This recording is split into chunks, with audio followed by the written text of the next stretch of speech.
Nothing interrupts an elegant dinner party like a trail of ants marching across your kitchen cabinets or a flurry of roaches dashing off just as you're about to serve the main course. From the Walls Pest and Provisions understands the need to ensure an excellent event with plenty of delicious options and no interruptions. From the Walls is a family-owned business that takes an industry-unique approach.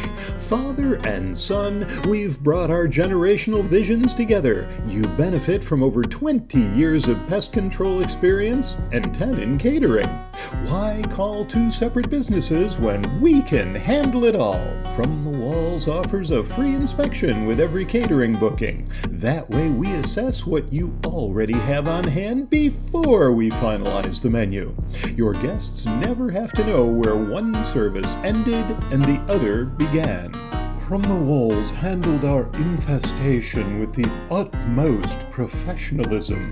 Their technicians had the problem resolved within an hour of arriving at our site, and the wedding party was never the wiser. From the Walls handled our catering needs from beginning to end. The food was all so exotic and amazing, and they even provided a surprise appetizer the day of our wedding at no extra charge. From your walls to your table. From the Walls Pest and Provisions. One call handles everything. You'll be amazed what everything includes. Exotic foods and alcohols, we do it all, we're from the Walls. Annoyed by all that squirms and crawls, we make good use, we're from the Walls. Content featured on the Sinister Minutes podcast can get pretty dark, but you know what? We expect our listeners to deal with that. Whatever triggers you, whatever your phobias, we're gonna delve in. What is that crawling up the back of your neck? Don't swat it. Any sudden moves might startle that rattler behind you. Get away, but then the elevator breaks down. Wow, those walls close in fast. Maybe a vacation is in order from all this stress, so fasten your seatbelts. Damn this turbulence. Maybe we'll have to jump from 20,000 feet. Sweating yet? Relax. Out in the open. We just hope you don't suddenly need someplace to hide from the crackling lightning and booming thunder. Great! You made it indoors? Ooh, you didn't touch that doorknob, did you? That thing is crawling. The doc can fix you up. Here she comes. My, what a long needle. That's gonna hurt. Sinister Minutes. Here to make you face all your fears and reassure you that yes, they're all perfectly rational and perfectly not okay.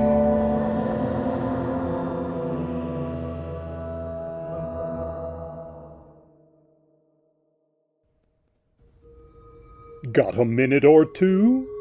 We have a way to make it not okay. Welcome to Sinister Minutes. I'm your host, writer and storyteller Kurt Homan. Next to me is the mad maestro, the master of macabre musical musings, Tim Parker. Together, let us take you on a journey into the dark heart of disturbing. Here at Sinister Minutes, we appreciate all you lovely, not okay people for listening, for supporting us, for sharing Sinister Minutes with everyone you know, for hitting like wherever you listen to us, for subscribing, for visiting us at sinisterminutes.com, for submitting your stories. Tim and I love your stories. Sinister Minutes. It's not okay.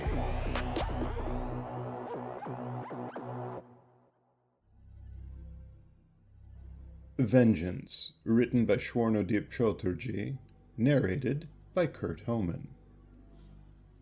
Of late, I could not control my giggles whenever I thought about your wild fear of cockroaches. Just yesterday, my team lead caught me off guard mid-stand-up call.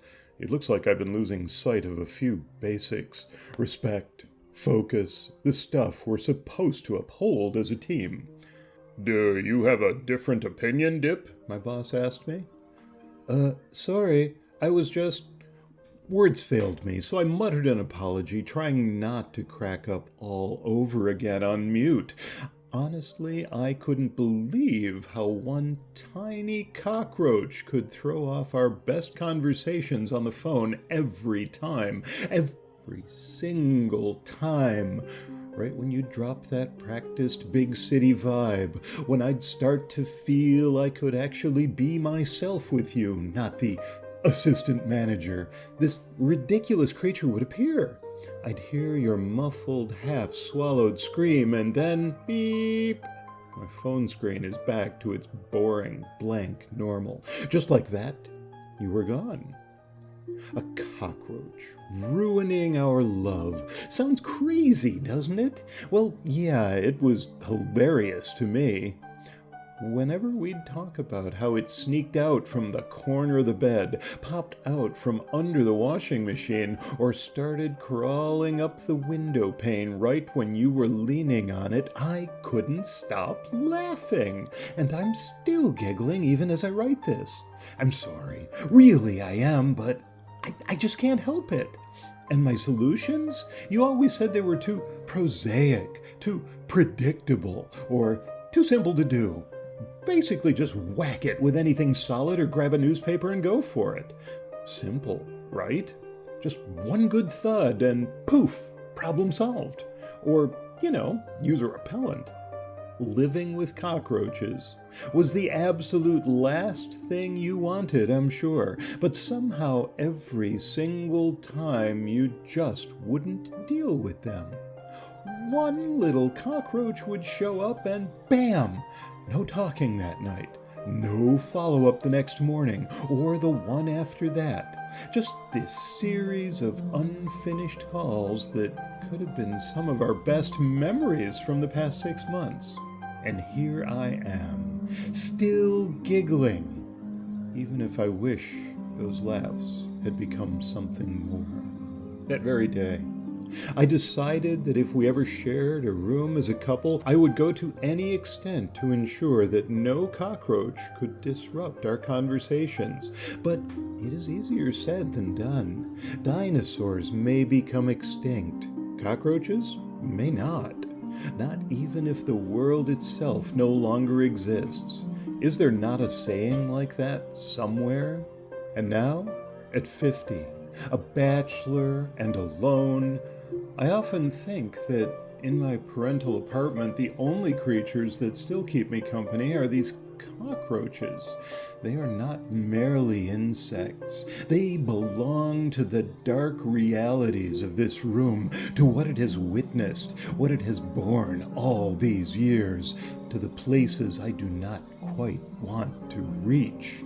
They appear without warning and move with a quiet certainty, as if they have always been here and always will be. Their bodies carry a dull, bruised sheen, and their antennae keep testing the air, patient, searching, as though they are more at home here than I am. They often appear from strange places at strange times, when I am taking a loo and thinking of you, when I am shaving and the mirror shows me not my own genial face, but a tired mouth with parched lips, when I am standing at the sink with my hands in cloudy, swirling water, feeling that under the gushing hot water, even in summer, the bacteria are dying. And most importantly, when I have my dinner at midnight. Today, as I was returning home after a bad fight with the present boyfriend of one of my students, whom I'd been stalking on Instagram recently, I could still feel the humiliation burning on my nose. It had begun a few weeks back. Screenshots of random Insta posts on a phone screen. A girl in a pale top, one shoulder bare, the light in her hair making her look almost merciful. She had posted a story from a cafe, then another from a bookshop.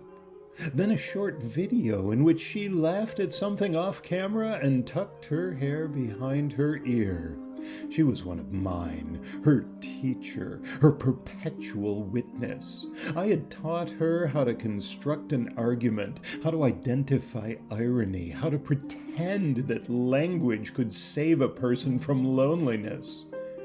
She was bright enough to be bored by me and polite enough to hide it. That was what made her dangerous, not beauty alone.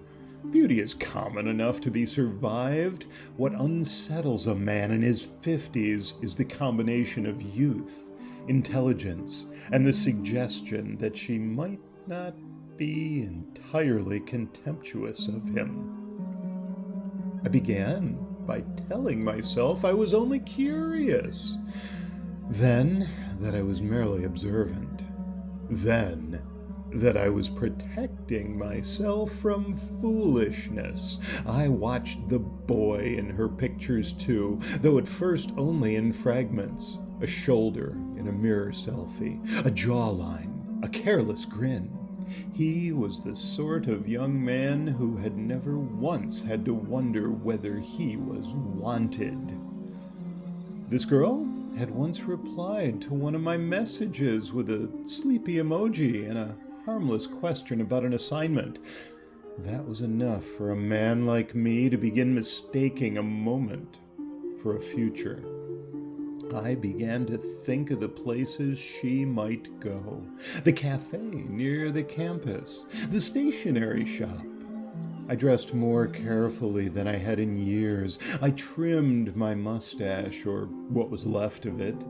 I went back to a body spray from my early 30s, still on the market. I wore it on days I had already decided not to.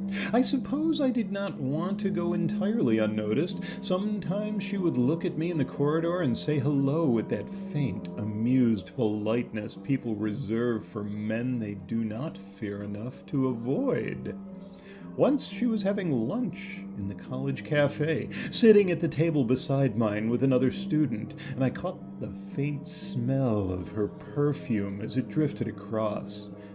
I think that certain scents possess a candor the body itself tries to conceal. It did not seem like something that would stay in my apartment.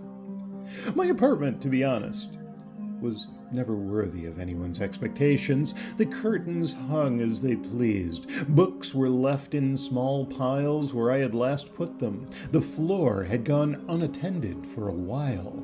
There were cups on the table, empty packets in the corner, an unsteady chair, and that faint, stale smell of a room kept shut too long. I told myself it did not matter. A man could be disorganized and still be capable of tenderness. This is what men tell themselves before they discover that cleanliness and hygiene, too, can be an erotic backdrop. Some girls came because they were curious. Some because they were single and lonely. Some because the world had taught them to confuse attention with affection.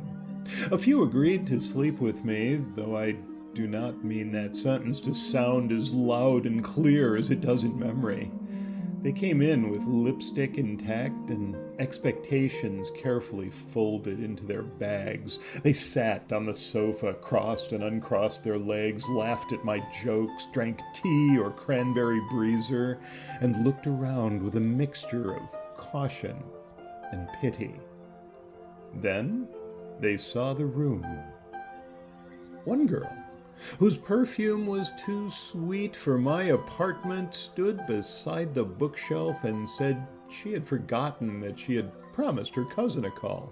Another touched the edge of the table and immediately remarked on the dust on her fingers. A third smiled with the strained kindness of someone withdrawing from a fire that had not yet started. The excuses arrived with miraculous speed. A parent might call, a paper needed finishing, a headache had come on suddenly. I would stand there apologizing, talking too much about how I would sort the place out. even saying I had been meaning to get help, though I knew that was not really the kind I needed. Those who did not leave at once, who stayed a little longer for conversation, for food, for that slow easing of distance, ended up facing something far less manageable.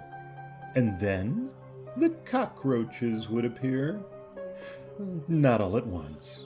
That would have been merciful. One first, then another. A brown glint near the skirting board, a sudden shape slipping under the sofa, a thick, jointed movement across the tiled patch near the refrigerator. Once, one lifted itself into flight from under the bed and crossed the room in a panicked arc. The girls would shriek, spring upright, clutch their bags, and make for the door in an instant, their faces suddenly stripped of all social politeness. I would call after them that I had spray, that I would deal with it, that they need not make such a scene, but by then the room had already chosen its evening, its afternoon, or sometimes its night. When I did spray repellent, the apartment became a chemical cathedral of nausea. The air turned thick and sharp. Even my own tongue recoiled. The room would smell like a hospital corridor after a fire. The body would reject the attempt before it reached its poor conclusion. The girl would breathe shallowly, look at me with a mixture of irritation and embarrassment, and say that it was not working. Then she would leave, often before I had finished opening a window. So the night my student's boyfriend caught me near that secluded stretch by her building, I was already in a state of injured dignity. She had invited me there, or so I believed. The message had been brief, almost playful. "Come over. I will take you to my place." The words had seemed to contain more than they did. They always do. I arrived under a street lamp that flickered. The lane was narrow, half hidden by parked bikes and a wall overgrown with neglect. I was waiting, trying to appear casual, when the girl stepped forward from the dark. But it was not only the girl. It was she with the one I had seen in the Instagram pictures, the one with the polished jaw and the rich boy smile. I could recognize his jawline, which I had seen in fragments. These are the details I always remember. He had on the same expression men wear when they know the rules of a game that others can only guess at. He did not shout at first. He said something low and contemptuous, something I no longer remember exactly because the blood in my ears had begun its own drumming. Then came the shove, quick and stinging, then the blow, then the sudden, awful knowledge that my body had become a thing others could handle roughly, that it no longer knew how to strike back as it once did, but only to receive humiliation, hit, and hollow hurt. He hit me once more. My nose gave way, my mouth filled with salt and iron. I remember my glasses twisting. I remember the sick crack of my face against his fist.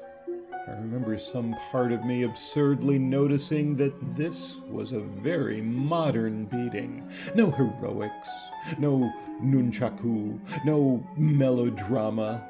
Just a boy with a phone in one pocket and violence in the other, administering his moral verdict. It was all so on trend, so brutally casual, so absurdly small and complete, the kind of thing people would later film badly if it had happened to someone less ashamed than me. When he finally stepped back, breathing hard, he looked almost bored. My face was wet. My nose was bleeding freely. I could hear a tiny wet click every time I swallowed. He said something I shall not repeat because it was both fashionable and cruel. And then he left me there with the certainty that I had been measured and found ridiculous. By the time I reached the apartment, I could still smell the blood in my nose. I washed my face, dabbed antiseptic on the cut, and put a bandage over it. Even then, the smell stayed. I had thought blood was a simple thing. You clean it, and it is gone. But some of it stays, faintly following you into ordinary places, making itself known without quite revealing why. Because it smells honest. I sat down to dinner with my comfort noodle soup and fish and oyster sauce.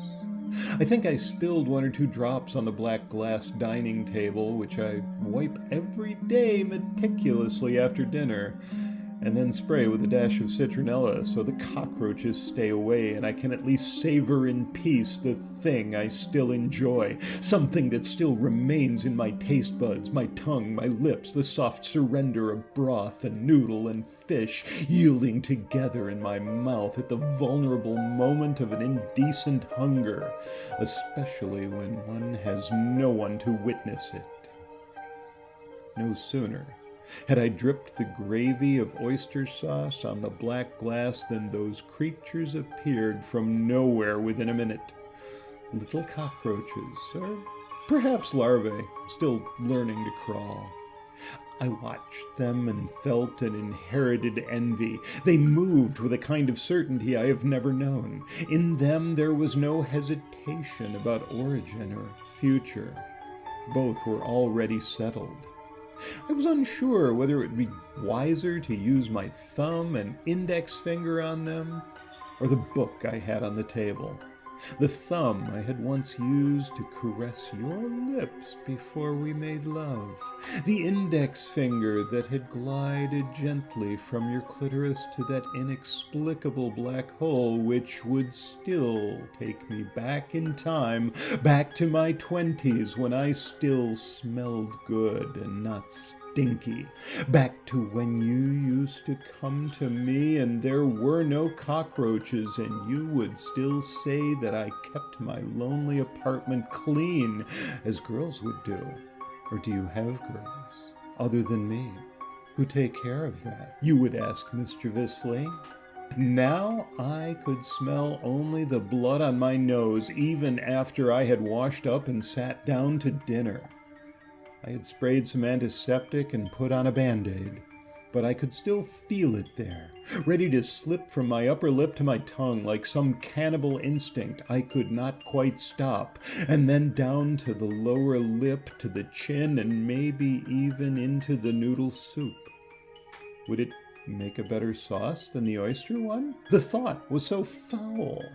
Yet it was so elegant. The blood dripped. It ran like a thin red confession from my upper lip to the tip of my tongue, where it tasted of pennies and shame. Then down to the lower lip, gathering there in a bead that trembled before falling to my chin. And then I looked up. As those nymphs surrounded my plate and crawled toward the dripped oyster sauce, I could suddenly smell them. The smell of blood was gone. The smell of oyster sauce was never there. I do not know how that girl whose boyfriend had crashed my nose and the side of my lips that very day smelled. She was gone before the cockroaches arrived, but I could remember distinctly how the cockroaches and nymphs smell whenever they stealthily appear in my apartment after each girl I wanted to fuck really hard and drain her out, crash her out on my sofa. That smell was unbearable. It was light, almost irrelevant, unless one crushed 1 or 2 of them and smelled the result on one's weapon. The nymphs had surrounded the black oyster sauce now. Soon a few more would appear. Soon their mother or father or aunts or cousins or some other obscene relation would emerge from the walls, from beneath the refrigerator, from the seam beneath the sink, from the dark place of this apartment.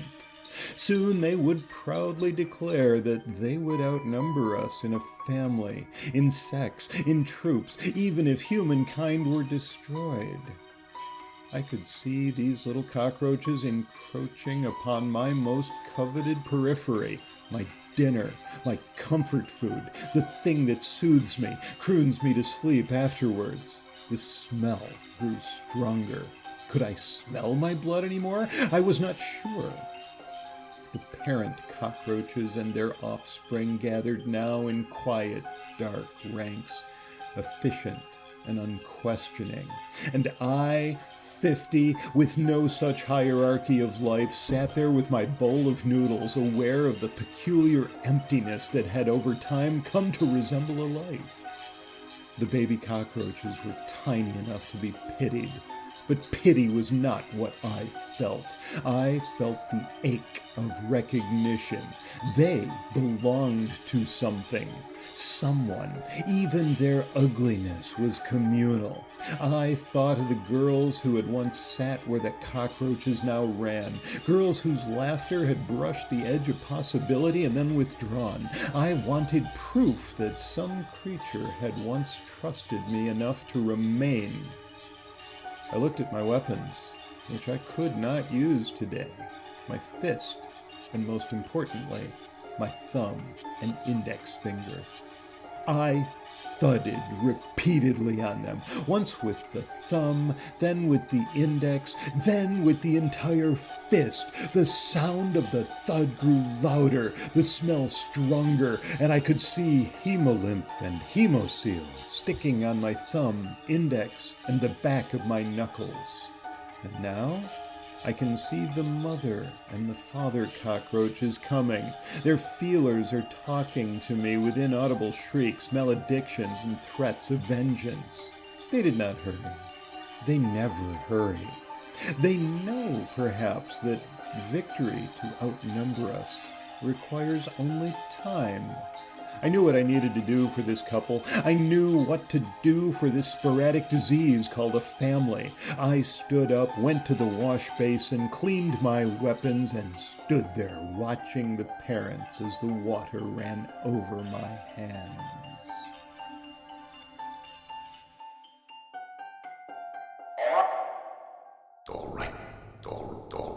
Whispers in Darkness, composed and performed by Tim Parker.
Sinister Minutes is produced by Kurt Homan and Tim Parker. The musical score was composed and performed by Tim Parker. Sinister Minutes thanks you for listening, for liking what we do here, and for joining us as we continue to explore all the ways in which we are not okay.